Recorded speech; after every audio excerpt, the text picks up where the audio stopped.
বেকার যুবকরা, গ্রাজুয়েট ছেলেরা টোটো চালাচ্ছে।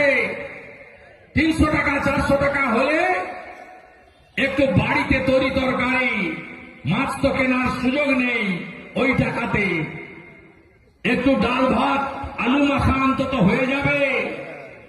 এই সরকার, এই মুখ্যমন্ত্রী আত্মীয়দের নামিয়েছেন, পরিবহন দপ্তরকে নামিয়েছেন, পুলিশকে নামিয়েছেন। মুর্শিদাবাদ জেলায় 250টা গ্রাম পঞ্চায়েত, দমকল জঙ্গিপুর থেকে, জিয়াগঞ্জ মুর্শিদাবাদ থেকে, কাঁদি বহরমপুর থেকে, বেলডাঙ্গা থেকে যত পৌরসভা আছে মিলালে অন্তত 50,000 যুবক, কিছু যুবতীও আছে সংখ্যায় কম হলেও, মহিলারাও টোটো চালান,